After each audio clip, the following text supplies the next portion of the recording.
بسم اللہ الرحمن الرحیم۔ السلام علیکم، میں ہوں ڈاکٹر طاہر عزیز ظفر، اپنے چینل ہسٹری اینڈ فورڈ سے ایک نئے پوڈ کاسٹ کے ساتھ۔ افریقہ کے سینگ میں واقع وہ سرزمین جس کے ساحلوں سے ٹکرا کر خلیج عدن کی لہریں اپنی صدیوں پرانی کہانی سناتی ہیں، آج بھی عالمی سیاست کے نقشے پر ایک سوالیہ نشان بنی ہوئی ہیں۔ یہ سمالی لینڈ ایک ایسا خطہ جو 30 برس سے زائد عرصے سے خود کو علیحدہ ریاست سمجھتا ہے، اپنی سرحدوں کی حفاظت کرتا ہے، اپنے شہریوں کو نظم و ضبط فراہم کرتا ہے اور اپنے مستقبل کے خواب خود بنتا ہے، مگر دنیا کی اکثریت کی نگاہ میں اب بھی نہ ہونے کے المیے سے دوچار ہے۔ یہ کہانی محض ایک جغرافیائی تقسیم کی نہیں، بلکہ شراکت، جبر، مزاحمت اور بین الاقوامی مفادات کے اس پیچیدہ نظام کی ہے، جہاں طاقتور اصول طے کرتے ہیں اور کمزور اپنی دلیلیں دہراتے رہ جاتے ہیں۔ سمالی لینڈ کی جدوجہد ہمیں یہ سوال کرنے پر مجبور کرتی ہے، کیا ریاست ہونے کا معیار عوام کی رضا اور استحکام ہے یا عالمی طاقتوں کی مہر تصدیق؟ اور کیا تاریخ میں کیے گئے رضاکارانہ تعہد ہمیشہ ناقابل واپسی ہوتے ہیں؟ اگر ہم سمالی لینڈ کی تاریخ کی بات کریں، سمالی لینڈ سرکاری نام جمہوریہ سمالی لینڈ افریقہ کے ہارن علاقے میں واقع ایک خود مختار خطہ ہے جو 1991 سے خود کو آزاد ملک قرار دیتا ہے، لیکن عالمی سطح پر اسے تسلیم نہیں کیا گیا۔ حال ہی میں 2025 میں اسرائیل نے اسے تسلیم کیا ہے۔ یہ علاقہ خلیج عدن کے کنارے پر واقع ہے۔ اس کی سرحدیں جبوتی، ایتھوپیا اور صومالیہ سے ملتی ہیں۔ اس کی تاریخ کی اگر بات کریں، سمالی لینڈ کی انسانی آبادی ہزاروں سال پرانی ہے۔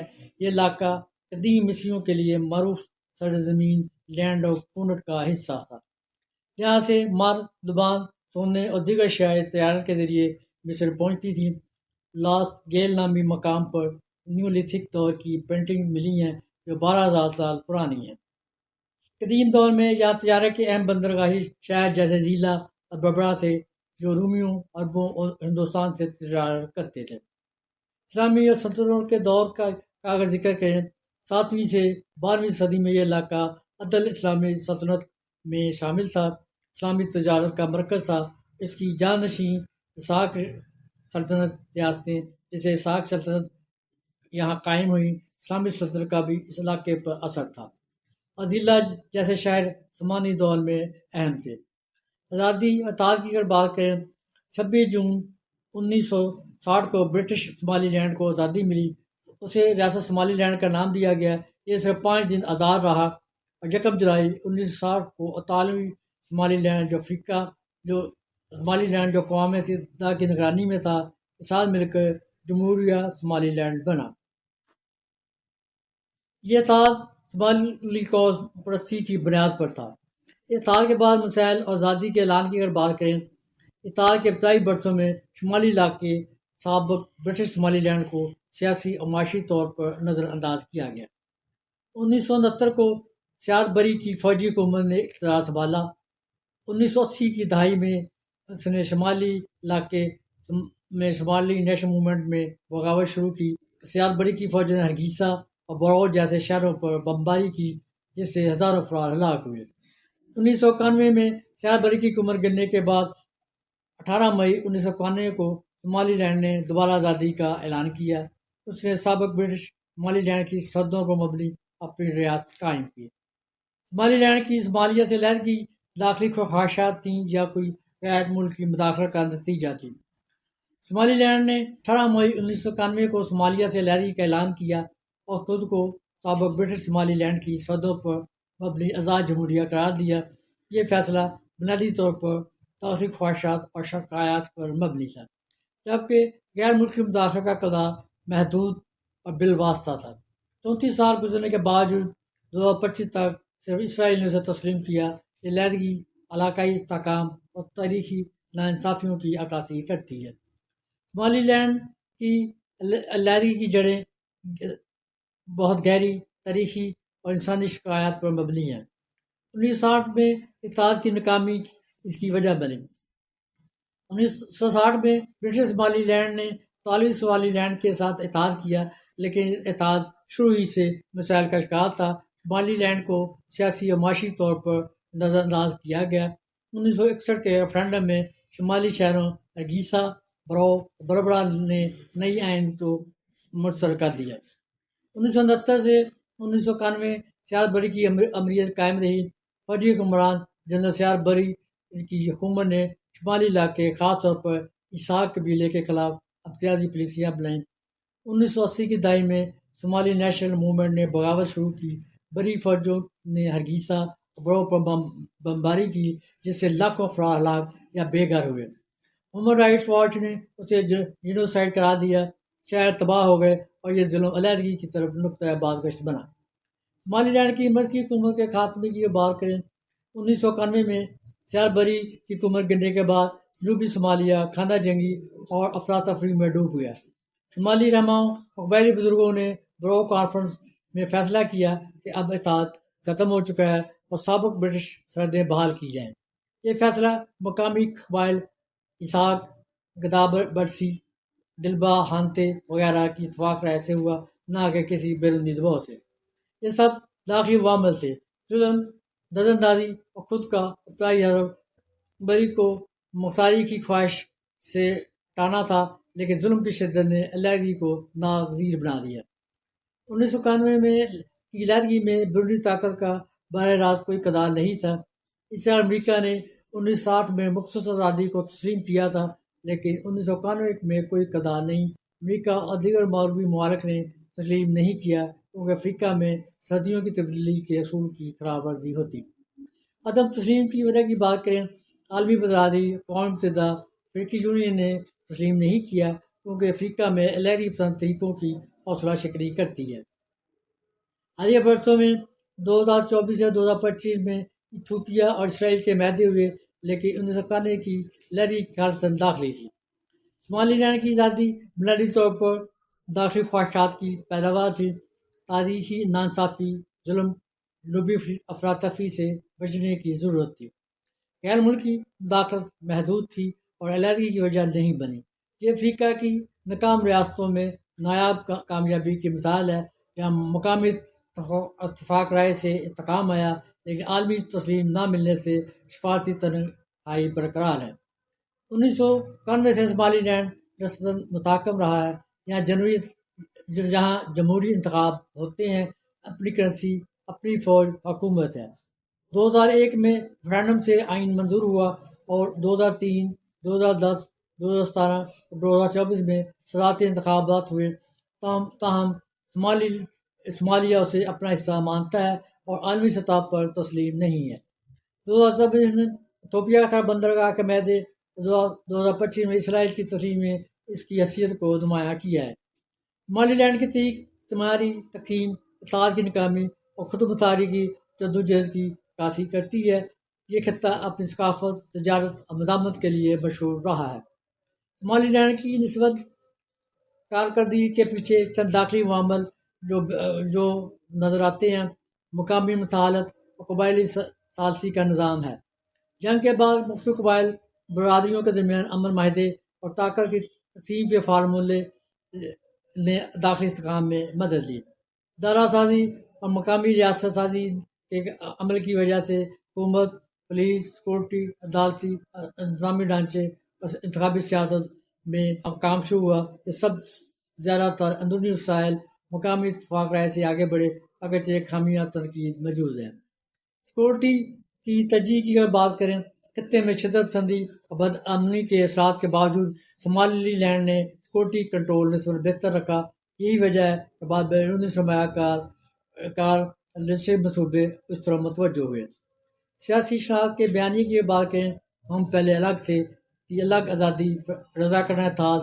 اسے 1960 میں تاریخی نقطے کو شمالی لینڈ ایک مضبوط قانونی اور اخلاقی دلیل کے طور پر پیش کرتا ہے۔ بیرونی عوامل غیر ملکی دلچسپی کیوں لیتا ہے؟ شمالی لینڈ کی جغرافیائی اہمیت غیر معمولی ہے۔ خلیج عدن اور باب المندب کے قریب، جہاں عالمی تجارت، سمندری سیکورٹی کے بڑے مفادات جڑے ہوئے ہیں۔ متحدہ عرب امارات نے بربرا بندرگاہ میں سرمایہ کاری کی اور ڈی پی ورلڈ لاجسٹک منصوبے شمالی لینڈ کی معیشت اور علاقائی تجارت خاص طور پر ایتھوپیا کی سمت میں مرکزی موضوع رہے ہیں۔ ایم او یو جو ایتھوپیا صومالی لینڈ کے درمیان ہوا سمندر تک رسائی، اور 2024 میں 3 رستے سے جو ایتھوپیا لینڈ لاکڈ ہے سمندر تک رستہ چاہتا ہے۔ 2024 میں صومالی لینڈ نے خطے میں ہلچل مچا دی۔ ایم یو کے ساتھ اس میں سالی پٹی لیز اور سمندری بیس ممکنہ طور پر سیاسی سفارتی پہلو زیر بحث رہے، جسے صومالیہ نے اپنی خود مختاری کے خلاف قرار دیا ہے۔ اس تنازع کے بعد خطے میں سفارتی کوششیں بھی سامنے آئیں۔ ترکی، مصر، جبوتی وغیرہ نے اس مسئلے کو حل کرنے کی کوشش کی۔ علاقائی سیاست اور حدود کی تبدیلی کا خوف ہے۔ ہارن آف افریقہ میں اتحاد حدود کا مسئلہ حساس ہے۔ کئی ممالک تنظیمیں یہ اصول پکڑے رکھتی ہیں کہ نوبر آبادیاتی دور کی سرحدیں برقرار رہنی چاہیے، ورنہ پورے بر اعظم میں نئی علیحدگی پسند تحریکیں زور پکڑ سکتی ہیں۔ اس لیے افریقی یونین عمومی طور پر صومالیہ کی علاقائی سالمیت کی حمایت کرتی ہے۔ اکثر ممالک کھلے عام صومالی لینڈ کو تسلیم کرنے سے گریزاں ہیں۔ حالیہ رد عمل میں بھی موقف واضح نظر آتا ہے کہ دنیا نے 1991 کے بعد صومالی لینڈ کو تسلیم کیوں نہیں کیا۔ اس کی وجوہات جو سامنے آتی ہیں، افریقہ میں سرحدوں کو نہ چھیڑنے کی روایت قائم ہے۔ بہت سے افریقی اور بین الاقوامی حلقے خدشہ رکھتے ہیں کہ اگر صومالی لینڈ کو تسلیم کیا گیا تو دیگر خطوں میں بھی علیحدگی کی مثال بن سکتی ہے۔ صومالی لینڈ کی مرکزی حکومت کا مقصد انکار رہا ہے۔ صومالیہ ہر سطح پر صومالی لینڈ کو اپنا حصہ سمجھتا ہے اور کسی بھی یک طرفہ علیحدگی کو غیر قانونی قرار دیتا ہے۔ علاقائی توازن اشفاقی لاگت اہم ہے۔ بہت سے ممالک کے لیے صومالیہ کے ساتھ تعلقات اور افریقی یونین علاقائی بلاک کے ساتھ ہم آہنگی ہے صومالی لینڈ کی تسلیم شدگی سے زیادہ اہم رہی ہے۔ بہت سے ممالک کے لیے صومالی لینڈ کے ساتھ تعلقات علاقائی بلاک کے ساتھ ہم آہنگی صومالی لینڈ کی تسلیم شدگی سے زیادہ اہم رہی ہے۔ داخلی تنازعات اور علاقائی اختلافات کی اگر بات کریں، صومالی لینڈ اور پڑوسی علاقوں مثلاً پونر لینڈ کے ساتھ بعض خطے متنازع مسائل پیدا ہوئے، جس سے بین الاقوامی تشویش بڑھی ہے۔ صرف اسرائیل نے کیوں تسلیم کیا؟ دسمبر 2025 کے آخر میں خبروں کے مطابق اسرائیل صومالی لینڈ کو باضابطہ طور پر تسلیم کرنے والا پہلا ملک بنا۔ یہ کہنا زیادہ درست ہے کہ ابھی تک اس مرحلے پر کھلے اور رسمی طور پر تسلیم کرنے والا نمایاں ملک صرف اسرائیل ہے، جبکہ دوسرے ممالک کے ساتھ سیکورٹی، تجارت، بایا کاری غیر رسمی روابط تو ہیں، مگر وہ ابھی تک انہوں نے صومالی لینڈ کو تسلیم نہیں کیا۔ اب سوال کہ اسرائیل نے ایسا کیوں کیا؟ جغرافیائی اور سیکورٹی مفاد وابستہ ہیں۔ باب المندب، یمن، بحری راستے بڑی وجہ اہم ہیں۔ صومالی لینڈ کی قربت یمن بحیرہ ملک قریب کو اسرائیل کے لیے اسٹریٹجک سمجھا گیا، خصوصاً علاقائی سیکورٹی بحری راستوں کے تناظر میں۔ ابراہیم اکارڈ اور نئی سفارتی حکمت عملی کی ایک اہم وجہ ہے۔ اسرائیلی لاء میں اسے ابراہیم اکارڈ کی روح سے جوڑا گیا اور مکمل سفارتی تعلقات اور سفارتخانے قائم کرنے کی بات کی گئی ہے۔ صومالی لینڈ نے بھی اس فریم میں قربت کا اشارہ دیا ہے۔ صومالی لینڈ اسرائیل تعلقات نہ ہونا ایک اہم سیاسی نقطہ ہے کہ صومالیہ اسرائیل کو تسلیم نہیں کرتا۔ سفارتی تعلقات محدود یا غیر موجود رہے ہیں، اس لیے اسرائیل کے لیے صومالی لینڈ کے ساتھ قدم بڑھانا نسبتاً کم شماریاتی رکاوٹ والا فیصلہ سمجھا جا سکتا ہے، اگرچہ اس کے شدید رد عمل سامنے آیا ہے۔ علاقائی رد عمل اور قیمت کی اگر بات کریں، اسرائیل کے فیصلے کے بعد صومالیہ، افریقی یونین اور متعدد ممالک نے اسے سختی سے رد کیا ہے اور صومالیہ کی علاقائی شمالیت کی حمایت کی ہے۔ اس سے ظاہر ہے اسرائیل کا قدیم بین الاقوامی مین اسٹریم موقف کے خلاف گیا، جس کی وجہ سے دوسرے ممالک ابھی تک محتاط ہیں۔ اسرائیل کو تسلیم کرنے کی وجوہات کی مزید اگر بات کریں، اسرائیل نے 26 دسمبر 1925 کو باضابطہ طور پر صومالی لینڈ کو تسلیم کیا اور اسے ایک خود مختار اور سیاست تسلیم کرتا ہے۔ دنیا کا پہلا ملک بنا۔ اسرائیل وزیر اعظم بنجمن نیتن یاہو نے اسے ابراہیم معاہدوں کی روح قرار دیا، فوری طور پر زراعت، صحت، ٹیکنالوجی، معاشی تعاون کا وعدہ کیا۔ یہ اقدام کئی اسٹریٹجک، سیاسی اور تاریخی وجوہات کی بنا پر کیا گیا۔ سیکورٹی مفادات وابستہ ہیں کیونکہ صومالی لینڈ بحیرہ احمر ہارن آف افریقہ پر واقع ہے۔ سومالی لینڈ کی جغرافیائی پوزیشن خلیج پر بہت اہمیت رکھتی ہے، جو باب المندب آبنائے کے قریب ہے۔ یہ آبنائے عالمی تجارت کی اہم شاہراہ ہے، اور یمن کے حوثی باغیوں جو ایران کے حمایت یافتہ ہیں کے حملوں کا نشانہ بنتی رہی ہے۔ اسرائیل کو فلسطینیوں کے خلاف نگرانی، انٹیلیجنس شیئرنگ اور ممکنہ فوجی آپریشن کے لیے ایک اسٹریٹجک اڈا مل سکتا ہے۔ بربرا پورٹ جیسے مقامات اسرائیل کو بحیرہ احمر میں اپنی موجودگی مضبوط کرنے میں مدد دے سکتے ہیں۔ مسان نے برسوں سے سومالی لینڈ میں خفیہ رابطے قائم کیے تھے جو اس تسلیم کی بنیاد بنے۔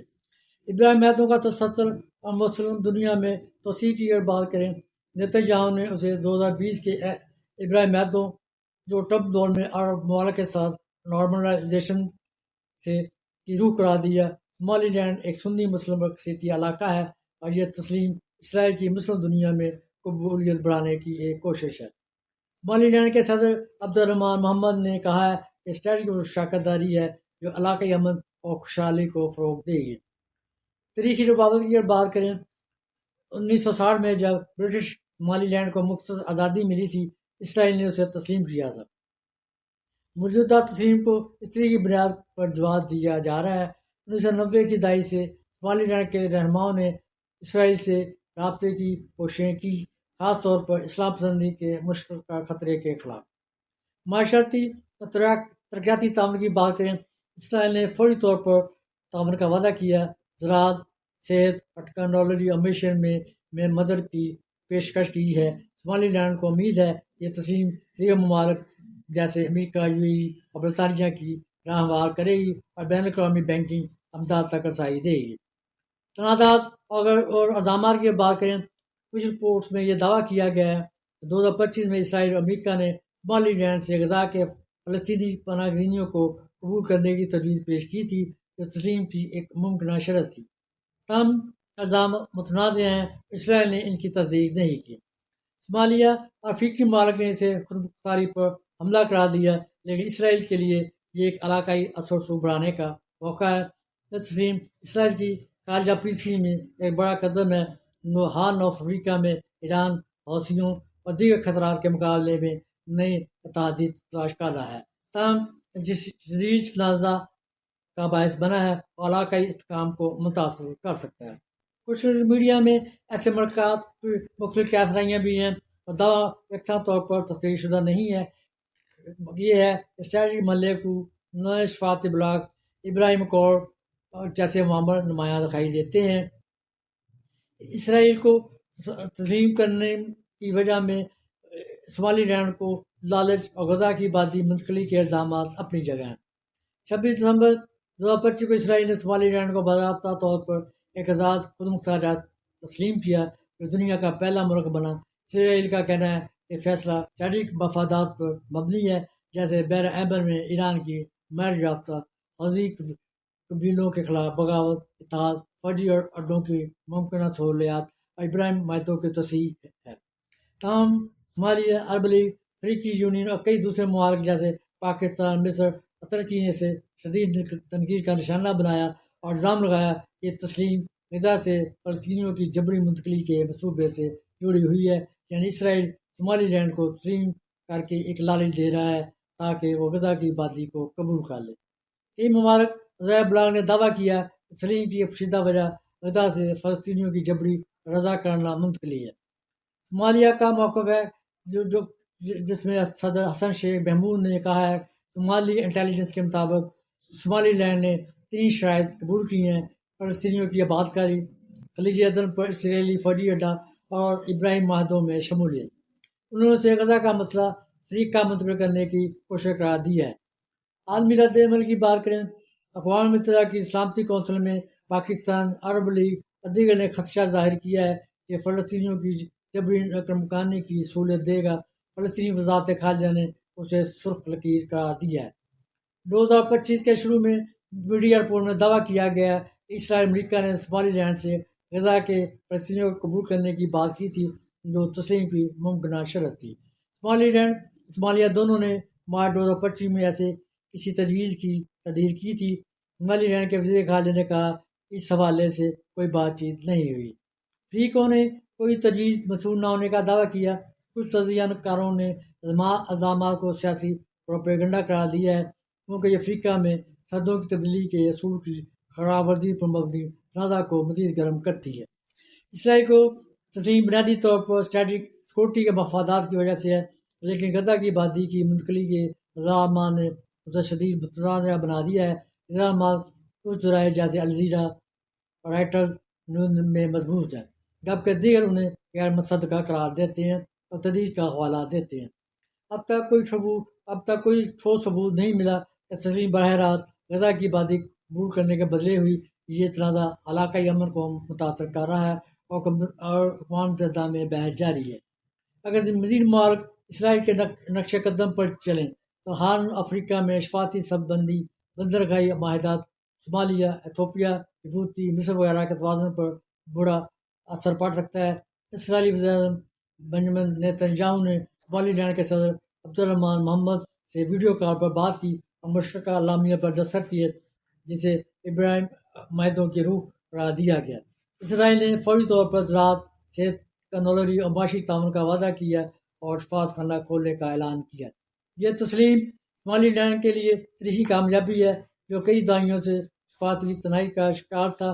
یہ اقدام شدید تنازع کا باعث بنا۔ صومالیہ کا موقف ہے کہ صومالیہ کی قوم نے اسرائیل کے فیصلے کو غیر قانونی جارحیت اور اپنے مطالب پر حملہ قرار دیا ہے۔ صومالی صدر حسن شیخ محمود نے پارلیمنٹ کے ہنگامی اجلاس میں کہا، صومالی لینڈ صومالیہ کا ٹوٹ حصہ ہے اور اسرائیل کا اقدام ننگی جارحیت ہے۔ پارلیمنٹ نے متفقہ طور پر اسرائیلی تسلیم کو باطل اور کالعدم قرار دیا۔ صومالیہ کا کہنا ہے یہ اقدام علاقائی امن کو نقصان پہنچائے گا اور فلسطینیوں کی جبری منتقلی سے منسلک ہے، جس سے غزہ سے فلسطینیوں کو صومالی لینڈ منتقل کرنے کی افواہیں ہیں۔ عالمی رد عمل کی بات کریں، افریقی یونین نے اسرائیل تسلیم کرنے کو سختی سے مخالفت کی۔ افریقی یونین نے اسرائیل تسلیم کرنے کو سختی سے مسترد کر دیا اور چین محمود علی یوسف نے کہا کہ صومالی لینڈ صرف صومالیہ کا ٹوٹ حصہ ہے اور کوئی بھی تسلیم افریقہ کی سرحدوں کو عدم تبدیلی کے اصول کی خلاف ورزی ہے۔ 1964 کے افریقی یونین کے فیصلے کی خلاف ورزی ہے۔ خبردار کیا یہ اقدام افریقہ میں علیحدگی پسند طریقوں کے لیے ایک خطرناک مسائل بن سکتا ہے۔ اسلامی GCC، عرب لیگ، خلیجی تعاون کونسل، کئی ممالک جیسے مصر، سعودی عرب، ترکی، ایران، پاکستان، قطر، الجیریا اور OIC نے مشترکہ بیان میں اسرائیلی اقدام کی مذمت کی اور صومالیہ کی خودمختاری کی حمایت کی۔ یورپی یونین نے صومالیہ کی علاقائی سالمیت کا احترام کرنے کا اعلان کیا اور دونوں فریقوں سے مذاکرات کی اپیل کی ہے۔ امریکہ نے صومالیہ کی علاقائی سالمیت کی حمایت کی اور صومالی لینڈ کی تسلیم مسترد کی۔ صدر ڈونلڈ ٹرمپ نے کہا کہ وہ تسلیم نہیں کریں گے۔ وزیر رحمان نے خبردار کیا صومالی لینڈ میں اسرائیل کی موجودگی کو فوجی عدد سمجھا جائے گا۔ یہ تنازع ابھی جاری ہے۔ اقوام متحدہ کی سلامتی کونسل میں 19 دسمبر 2025 کو ہنگامی اجلاس طلب کر کے اس پر بحث کی گئی۔ دسمبر 2025 تک صرف اسرائیل نے صومالی لینڈ کو تسلیم کیا تھا۔ آخرکار صومالی لینڈ کا مقدمہ ہمیں کسی ایک خطے تک محدود نظر نہیں آتا، بلکہ یہ عالمی نظام سیاست کے اس دور معیار کی علامت بن چکا ہے کہ جہاں بعض آزادیوں کو فوراً تسلیم کر لیا جاتا ہے اور بعض کو دہائیوں تک نظر انداز کیا جاتا ہے۔ اسرائیل کی جانب سے تسلیم کیے جانے کے بعد صومالی لینڈ ایک نئے مگر غیر یقینی موڑ پر کھڑا ہے، جہاں امید اور خدشہ کے ساتھ سفر کر رہے ہیں۔ ایک طرف خودمختاری کے خواب کو بین الاقوامی سطح پر پہلی بار آواز ملی ہے اور دوسری طرف علاقائی استحکام، افریقی وحدت اور صومالیہ کی سالمیت پر سوال مزید گہرے ہو گئے ہیں۔ تاریخ یہ فیصلہ بعد میں کرے گی کہ صومالی لینڈ کی خاموش استقامت کی کامیابی میں بدلی یا نہیں، مگر فی الحال یہ حقیقت اپنی جگہ قائم ہے کہ یہ خطہ محض ایک غیر تسلیم شدہ ریاست نہیں، بلکہ عالمی ضمیر کے لیے ایک زندہ سوال ہے کہ قومیں کب ریاست بنتی ہیں، کون یہ حق رکھتا ہے، کون اس کا جواب دے گا۔ صومالی لینڈ کی موجودہ سیاسی حیثیت ایک ایسی داستان ہے جو قدیم تجارت کے مراکز سے لے کر نو آبادیاتی تقسیم، ناکام اتحاد، ظلم اور بالآخر خودمختاری کی جدوجہد تک پھیلی ہوئی ہے۔ ہزاروں سال پرانی ثانی آبادی والا خطہ جو کبھی سرزمین پنڈ کہلاتا تھا، افریقہ کے ہارن میں ایک مستحکم مگر ثقافتی طور پر تنہا جمہوریہ کی شکل میں موجود ہے۔ اس کی ذاتی کی بنیاد داخلی خواہشات پر کھڑی ہے، جبکہ حالیہ اسرائیلی تسلیم نے اسے عالمی منظر نامے پر نئی بحث کو موضوع بنایا ہے۔ آج 26 دسمبر کو جب اسرائیل نے صومالی لینڈ کو باضابطہ طور پر تسلیم کر کے دنیا بھر میں تنازع کھڑا کیا ہے، یہ واضح ہو جاتا ہے کہ صومالی لینڈ کی جدوجہد صرف علیحدگی کی نہیں بلکہ وقار، استحکام، اپنی شناخت کی تلاش کی ہے، اور داخلی طور پر ظلم کے خلاف نظامت اور مقامی اتفاق رائے سے ہے۔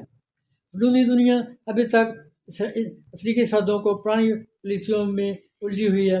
اسرائیلی تسلیم ایک نئی امید کی کرن دور ہے، مگر یہ بھی حقیقت ہے کہ صومالی لینڈ نے اپنا استحکام اور جمہوریت اپنی محنت قربانیوں سے حاصل کیا ہے۔ یہ خطہ ثابت کرتا ہے کہ امن اور ترقی کے لیے نہ تو عالمی تسلیم شرط ہے، نہ بیرونی مداخلت ناگزیر۔